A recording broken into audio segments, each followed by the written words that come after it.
Before we get into this episode, there's something that might be of interest that I wanted to tell you about. Seen and Heard, who run this podcast, have been asked by Scotland Food and Drink to undertake a strategic review of the Scotland Food and Drink Excellence Awards. Now, these Excellence Awards have been going for almost 20 years and are a huge mainstay of the food and drink sector.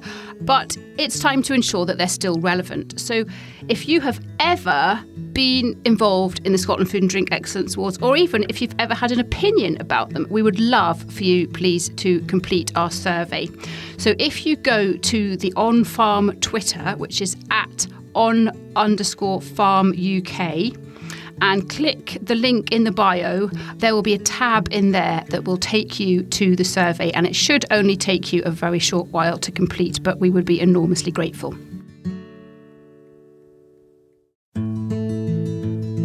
Welcome back to another episode of On Farm. It's the start of November and I am sitting in a lovely cosy farmhouse kitchen, which actually couldn't be further removed from the hustle and bustle that is going on in Glasgow at the moment.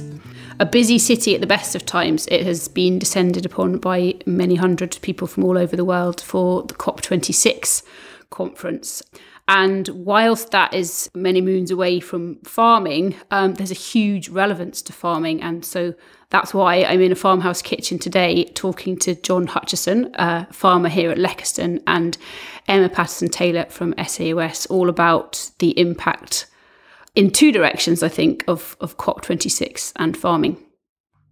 Yes, thank you, Anna. My name's John Hutchison. I farm at Leckeston Farm, just outside Dunfermline in Fife. I am chairman of SAOS. I've been on the board now for about 7 years and I've just taken over as chair and look forward to the exciting things that SAOS will be involved in. And likewise, Anna, I know Glasgow fairly well too. I've had two of my sons study at university there and it's an amazing place, very alive and bustling and always full of energy. And I know at this present moment it's going to be even better. It's a very welcoming city and I think it's a great location for COP26. Morning everyone, I'm Emma Patterson-Taylor and I'm Climate Change and Sustainability Manager for SAOS. Great to be chatting with both of you today. I'm in the position of being very excited about COP and obviously really aware of that significance, but also due to have a baby in about 2 weeks' time. So two big things on my horizon, but nonetheless, obviously, internationally speaking, COP far more significant than what we're going to discuss today. I suppose not everybody has COP26 on their radar, and we maybe can't expect everybody to have it on their radar, but obviously climate change is hugely significant for all of us. John, what relevance do you think there is of the fact that Glasgow is playing host this year? Do you think that means that more people will be paying attention to what goes on and perhaps more of the outcomes will kind of become important for us? Yes, I think the fact that this has been held in Glasgow will certainly raise the profile of the whole climate change debate in Scotland, and we will have to start to tackle some of these really difficult and important issues. And that in itself is a good thing. Might not be an easy process, but it would quite possibly accelerate the need for change. I think farming will have to change the way it functions. Food production will have to change. And I think this is a great opportunity to have that all out in the open and to have a planned approach to this and have a roadmap towards where we want to go. Yeah, no, I think it's a really good point. It's quite hard, it'd be pretty impossible for anyone in Scotland really not to be aware that this is happening. And I think the farming world knows that as well as, the rest of society. So I guess, there's got to be a win in the fact that it's in all of our consciousness. It's been on all of our radars for quite a while. And that spotlight will hopefully help that thinking and some of that behaviour change that we all need to see happening. Now, today, we've actually, alongside SAOS, we have already produced 5 podcast episodes which look at some of the practical things that are being done and can be done to combat climate change. So we've talked about soil management, we've talked about biomass, we've talked about using waste product more efficiently and effectively. So I suppose today's not necessarily about looking for the practical solutions. It's more about, I suppose, talking about how we can enable more people to get involved and be interested and, I suppose, take heed of some of the messages that come out. But I have spoken to quite a few people. You know, we've got this target, net zero by 2045. I love a target. We probably all like something to work towards. But Emma, do you think that is overwhelming for people? And how do we kind of create stepping stones on the way to that target that help people to actually make a difference? Yeah, I think it's really tricky. I agree. Like a target, love a plan, all of that. I do think it's a bit overwhelming though. And I think it's probably partly because, what do they say? You know, when you've got that really huge stretch target in your personal life, internationally, politically, whatever, in a business, that you kind of need to break it down, because net zero by 2045 or whichever point, you know, an individual business or whatever might have set, that's pretty huge from where we are. Most businesses, organizations, countries are nowhere near that point. And obviously some are trying to pull that date closer. So I think there's something really key about breaking that down into milestones that feel more achievable. And I think probably from farming's perspective, we're quite unique in that there's a real understanding of there are inherent emissions associated with food production. So whenever you look at any of the graphs that show that kind of projected direction of travel, it's quite clear that the challenge around farming is really that we won't be able to fall in the same way that some of the other sectors will. And I think that's the real tricky discussion of working out, okay, that we maybe accept as the case, government maybe accepts as a case, but therefore what is our journey? What is our direction of travel? And how are we going to get there? And I think clarity around that would be really helpful.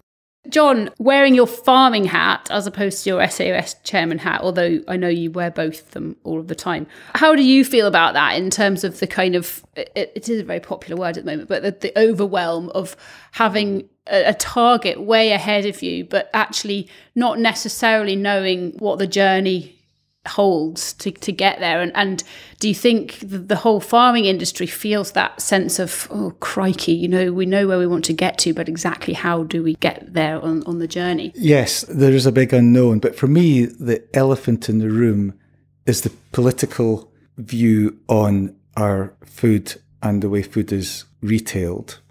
And we have for many years now been pursuing a cheap food policy. And I think the difficult conversation that needs to be had at political level is how we move away from cheap food to valuing it more. And in my view, the only way we can implement reduction in carbon is to accept that food will become more expensive. And that's a difficult conversation to have. For too long now, food has been produced and sold at below the true cost of production. And by that, I mean, we are damaging the environment and not costing in the full value of what we do. So we're not replacing the damage that we're doing. So in other words, we can move to a more environmentally friendly food production system and lower carbon emissions, but food will get more expensive. And that's the difficulty. And I think once that's all brought out in the open, then as a farmer, we can implement the changes that we need to, because we will accept that our cost of production will increase because the market will pay for that. But that's the starting point for me, is to have that end goal in mind, where ultimately the proportion of people's income that they spend on food will increase. And that will drive everything forward from that point. Yeah, no, I think it's a really interesting point, John. I would agree that kind of true cost accounting model that just isn't in place around food production. I think what's really hard is I just honestly don't know if there's any real political will or appetite to do that. And I suppose what I think is maybe quite interesting, and I wonder whether partly why the kind of heat that can end up being quite targeted on the farming industry in particular happens because the public really feel that, and they feel really hyper kind of conscious and aware about that. And I guess that's something to do with the fact that, you know, we're all eating several times a day and we're consuming and we're aware of that fact. And so I wonder if in turn the general public's kind of unease or discomfort around personal choices they're making and an awareness of the shortcomings of the nature of that means that they kind of want to fix it. And then they kind of get hot and angry and bothered about bits of it that look suspect or that don't look quite as clean as they'd like them to, I guess. And I think it's a really important point, because that tension then sits with a government that never really sounds like it's willing to put up the price of anything for understandable reasons. But that leaves us in quite a tricky place as an industry, which I'm afraid I don't have a fix for. But yeah. And I think that the real low-hanging fruit in all this, and it's been incredibly easy and quick to do, is to reduce the 30% of food that we actually throw away. I mean, that's the biggest carbon reduction you can think of. And also to reduce the amount of calories that we eat as individuals. But that's a human behaviour thing, and it's all also down to how food is priced and the perception of the value of food. But these would be incredibly easy things to do, and would significantly reduce carbon emissions. And as Emma said, that we can't fix that in one podcast. But you're right, John, in everything, and I suppose, this whole COP26 climate change discussion, it's about finding the low-hanging fruit. And I guess that's how you get from the start of the journey to net zero, is by always finding the low-hanging fruit and doing something that you can actually do, and finding something that you can control, rather than getting caught up in the overwhelming nature of where you're trying to get to. But then maybe a difficult question, John, how easy do you think it is to pick this fruit of, say, waste, for example? Yes, I guess there's a whole raft of things. I mean, education, the whole concept of diet and the quality of our diet is all linked into this as well, because more expensive food would improve diet, because the cheapest food are the processed foods. So I guess a mixture of legislation, public awareness, and I think a bit of marketing. I think farming has a job to do to brand itself towards a more sustainable, low carbon image, and invite the market to pay more for that. So I think there could be a little bit of marketing and branding involved in shifting from this cheap, low quality food to more expensive, high value food.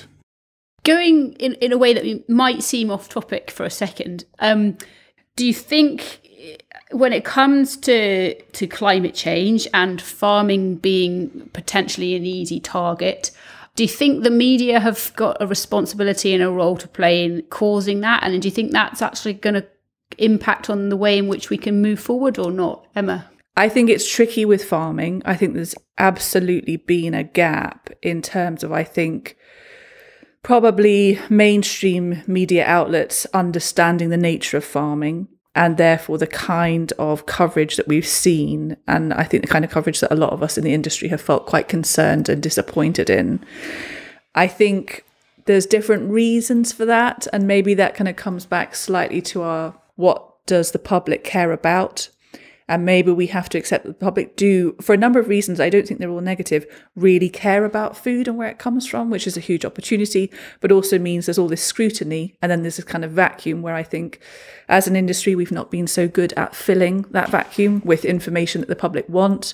And therefore the media, not so well informed on these issues, can end up producing content which is consumed in a way that can be really tricky.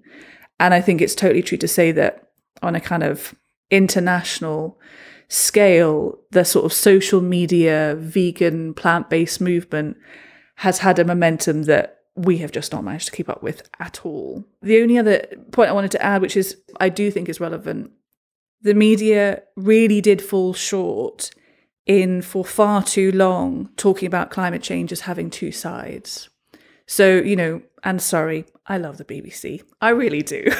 But BBC Balance is really problematic for this kind of thing. And for way too long, we had a climate change denier positioned alongside a scientist saying it's happening.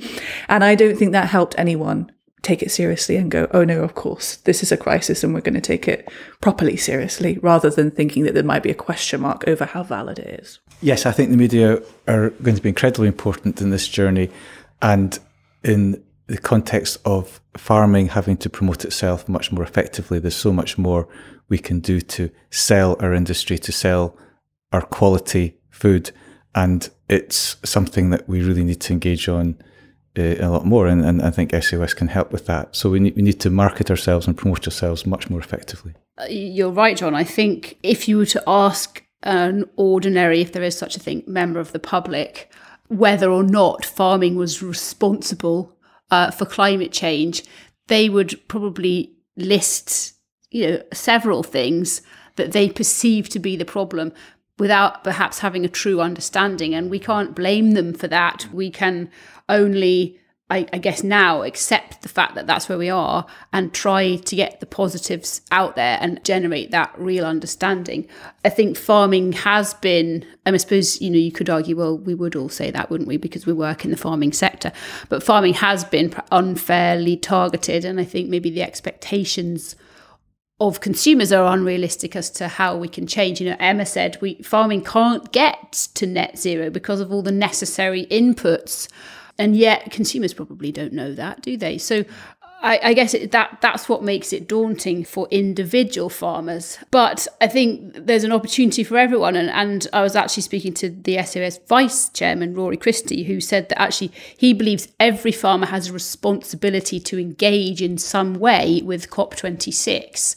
And there are obviously various ways of doing that, through bodies like SOS or directly on social media or whatever. But do you think that's true? Do you think we've all got a responsibility as people working in the farming sector to actually make the most of this COP26 opportunity and get our views across? Yes, I do. But I think the real power in this would lie in doing it collaboratively and cooperatively and collectively marketing, collectively assuring what we do in a verifiable way so that we can have proper verifiable standards regarding carbon reduction that could then be trusted by the public. So I agree with Rory. I think it's more powerful if it's done collaboratively. And just wanted to pick up on that point, and totally know what you mean, Anna, but I think farming can get to net zero. It's almost that balance of going, there are inherent emissions associated with food production, which we acknowledge and we understand. In a way, farming is actually incredibly well positioned to offset the inherent emissions that are associated with its activities. And, whether we're talking about carbon stored in peat or woodland or soil, for example, there are lots of opportunities for farmers to demonstrate that kind of balance in that way. But it's difficult, isn't it, Emma, to have standards and measurement of such a big issue like this? How do we even begin to kind of tackle that? Yeah, I think it is tricky. And I suppose there are internationally accepted standards that are out there that we can all use and work together on. I think the frustrations that have existed in the farming sector around standards and measures have been particularly around kind of carbon audit tools or footprinting, that type of thing. And I think the reason that's tricky is because I think there's a sense of going, well, I use one tool and then I could use another tool and I might get two different results. And I think that is really frustrating. It's just really galling that you can't just go, oh yeah, okay, we're all going to get the same result and we're going to know more about this and we're going to have a proper understanding. I think, again, maybe it comes back to that point of going, although we need to be further along than we are, we're at the beginning of a journey and these tools will get better as we use them more. And if we use them, we can help that process of refining them. John, what are your thoughts on that? As a farmer, do you feel those frustrations that Emma's highlighted, that you're thinking, well, I'm doing all these things, but actually I can't prove it. And so if somebody were to back me into a corner and we were having a heated debate, I've not actually got the proof at my fingertips. I know that sounds very simplistic, but often when we're in a discussion, we want to be able to demonstrate what's being done. And that is quite challenging, isn't it? Yes, it's absolutely essential that we have an accurate and verifiable tool to measure what we're doing, because this is going to be a journey and we can't embark on that journey unless we know where we are in it. And most farms like me are only just starting in that journey. There's so much more that we can do. And at least then, if we can measure what we're doing and see that there's progress towards the goal, then that is palatable from my point of view, because at least I can see that there's an improvement. And Emma, do you think we can see the light at the end of that tunnel, or are we still a bit far off for that? Yeah, I think for sure we can. And I think I probably would just say there will always be, there won't, given the nature of our supply chain, that there will be different bits of it, different supermarkets or processors who will have their own tool.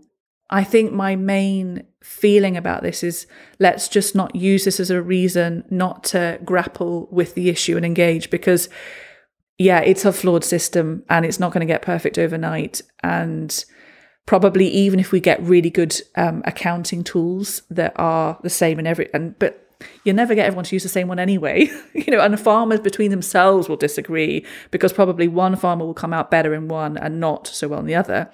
And in amongst that, you'll have some bit of the supply chain where somebody else, some private, company will say, well, no, we want you to do our carbon footprinting tool, and that's completely different to something else. So maybe the nature of the beast is just accepting some of the nature of that. And I guess the reality is, which COP is highlighting, we don't have time to sit and wait for a tool. Much as I totally agree with you, John, it's needed. We don't have time to sit and wait for it before we continue to act, I guess. John, you farm on your own. Most farmers farm on their own. That's a whole nother issue, isn't it? The whole kind of lone workers topic. But let's talk about SAOS for a minute, because we're not going to get anywhere as an industry if everybody just farms on their own and does their own thing. It's about working together. But even that, that's a big thing, isn't it? Working together sounds easy, but actually in practice, how do we do it? How do more people do it? How do we get more farmers to engage with that thinking about collaborating and cooperating?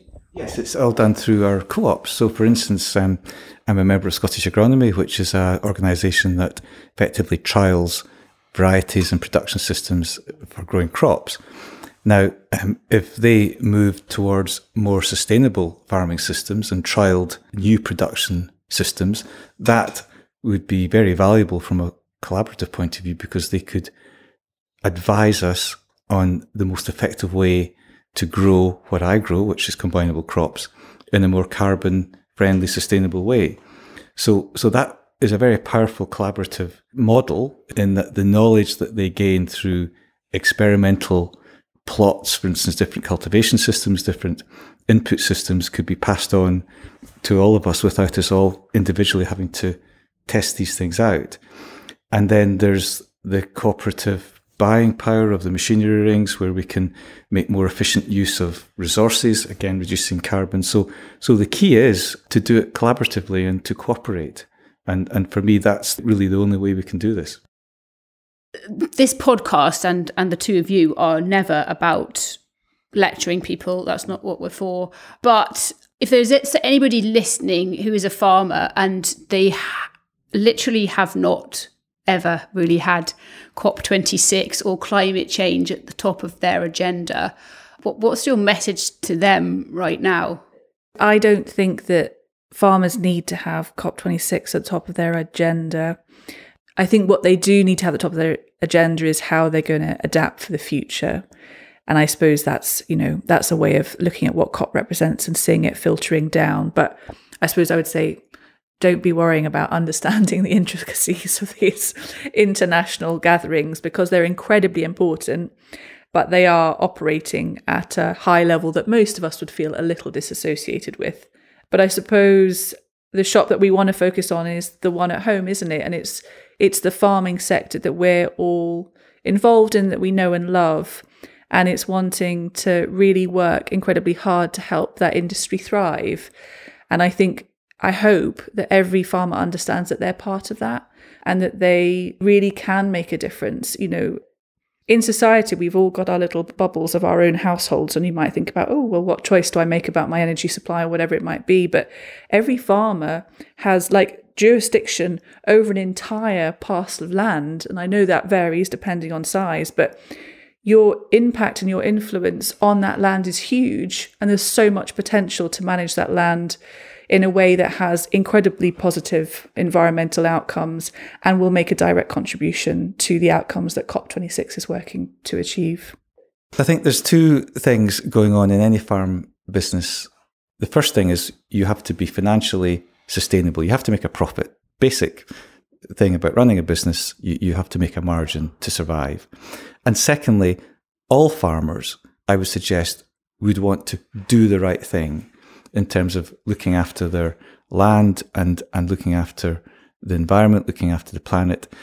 But you'd have to remove the financial constraints to be able to do that, because the financial viability would always take precedent over doing the right thing. And that's my decision-making process that I go through. I'm going to jump in there, not to disagree with John, just to add an element. I really do think this is part of most farmers' outlook, particularly in Scotland. No one is looking to harm or exploit their land. There's the actual kind of sacredness in it all is that they're desperate to hold on to it for future generations, and they really want it to be there. But that bit doesn't always come out in the telling. And I think if it did more, the public might feel more at ease about the sense that, yeah, it's under our care. I think, Emma, you're absolutely right. Raising the awareness through COP will hopefully shift farmers maybe more towards doing more of the right thing and perhaps taking a few financial risks to implement changes. Because if we go back to my grandfather's day, farming was very sustainable. They were much less reliant on external inputs. Everything was recycled within the farm. And that was really a true closed farming system. And because of price pressure, we moved away from that.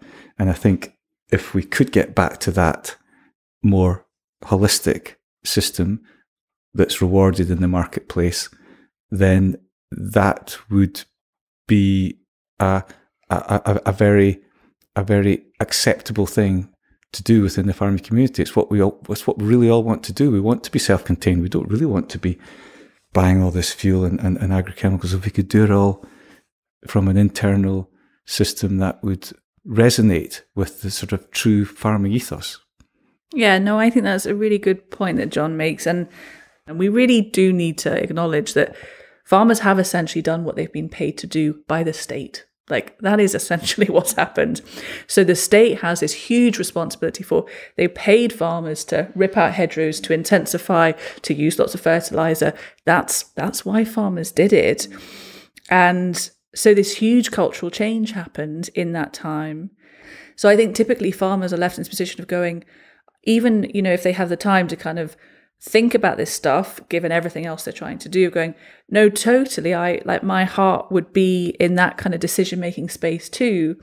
But how do I, exactly as you said, how do I do that when that's going to cost me money, big time?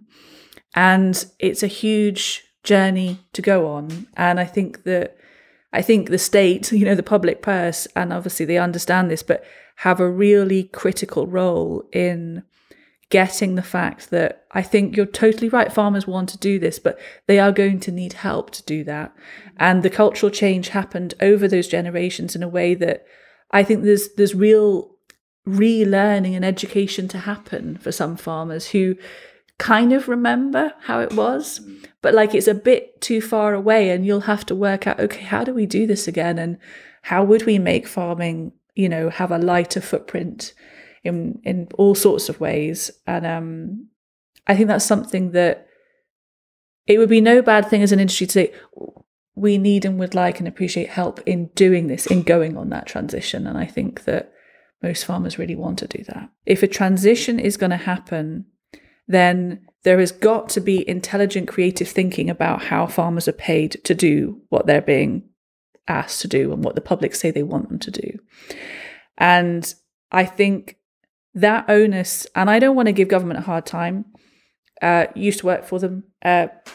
Civil servants have a really tricky job. I'm not disputing that at all. But I genuinely think that thing about the way farming has been quite distorted by public payment is huge. Other sectors do not have this experience. And there's something about understanding. I totally know what you mean about consumers should pay more. I have always felt this. I completely agree with you. My concern is just that it won't happen. And that for me then takes us back to going, government, I'm sorry, I know this is awkward, but this is totally squarely on your desk. And Brexit means it's absolutely locally on our desk. This is a Scottish UK thing. You can't even blame Europe anymore. You literally can't. And that means that you've got to understand that farmers have essentially responded to market forces which are warped by subsidy and have then acted as you have pushed them to see fit. And I think that that responsibility is really key and is completely missed when people say, oh, farmers are doing the wrong thing. You think, well, farmers are doing their best in a very weird situation. And so I suppose my word help is really around going, however you're going to design this new scheme to support farmers, it's got to be helpful to get the outcomes that you guys actually want and the public actually want. There will be some people listening who might think that COP26 is just a talking shop. We're creating this episode and it's going out on day one of COP26. People might be listening in months to come, but assuming that they're listening relatively live, what are your hopes for, a month from now when things start to come out of this event? Because otherwise it will just be a talking shop, won't it, if we don't get some concrete goals, objectives, whatever you want to call them. I would really hope that we do see something meaningful. I think that, Biden and Trump's meeting and discussion around America, back in the game, thank goodness, but also being willing to put money in the game is really significant. And hopefully we continue to see that. The developed world has got to help the developing world deal with just huge crises coming their way and acknowledge that the role that we play in the developed world is far more significant, and we're going to be so insulated against so many of those risks and dangers. We will see what, at a kind of UK and Scottish level, I think it will be really interesting to see at a kind of domestic level how things impact and whether we're clearer about some of those aspirations. So it'll be interesting to see what Scotland say, and that obviously is very influential from all of our perspectives of going, what are the irons in the fire? What is the plan? Because I think as a sector, we've been waiting and asking government for quite a while, what is the plan? I guess I would like to see, moving forward, all farming businesses have to pass a certain standard, and that would be an audited, verifiable standard that would evolve as time goes on. So we'd probably set the bar fairly low to start with, but then increase it and actually make that either a legal requirement or connected with support, whatever way we do that. But more importantly, anything that we bring into the country also has to satisfy a similar standard so that we're on a level playing field, and then the market will hopefully adjust accordingly. And I think there's any way around that. I don't think we can have our cake and eat it. I don't think we can move into regenerative farming and have cheap food. It just doesn't work. And beyond COP26, are you hopeful? Yes, if the market can reward us, we can deliver. It's as simple as that. Yeah, and I think you have to be hopeful. We all have to be hopeful. I'm absolutely hopeful for farming, but I guess we probably do have to draw this back to climate change, given we're talking about COP. And yeah, it's a tricky picture. It's not clear that we are on track for 1.5 degrees, and we have to really hope that something comes out of COP in the next couple of weeks that is reassuring in that sense. But we have to be hopeful. And, like Martin Luther King said, I have a dream, not I have a nightmare. And I think that's really important, and maybe that's what's tricky in farming as well, is that it's feeling like a bit of a nightmare if you're feeling negativity, coming at you from all angles. So yeah, as individuals in society, as professionals, as everything, we have to be hopeful. It's our responsibility, and to foster that hope in ourselves, but also in the sectors that we work in, so that everyone can have a sense of positivity about the future, which, hey, I'm having a baby, so I have to feel like that. But I think we all need to feel like that. I love that. I think that's so uplifting, and I completely agree with you. I think if you go through life glass half empty, you miss out on opportunity and potential. I think you've got to be glass half full, because as much as anything, it motivates you to get the glass completely full, doesn't it? I think. So I like that philosophy. And given that you're just about to have a baby, I think it's very important philosophy to have. I think so. Yes, I guess most farmers care about their land and are true custodians of the countryside. I know it's an expression that's used a lot, but any grower I know has that ethos in them, and it probably comes from being several generations before them farming. And I think that is always going to be there, and I think it's in our DNA. but we just need to be allowed to express that. And if the environment allows us, we will all do the right thing. John, Emma, thank you. Often when we record these podcasts, I want to just keep going. And then it gives me ideas for a million other episodes. And today has certainly been one of those examples. But it's been really fascinating. When Emma returns from maternity leave and we know a lot more about what happens or is happening at COP26, we'll get you both back and we'll do an analysis.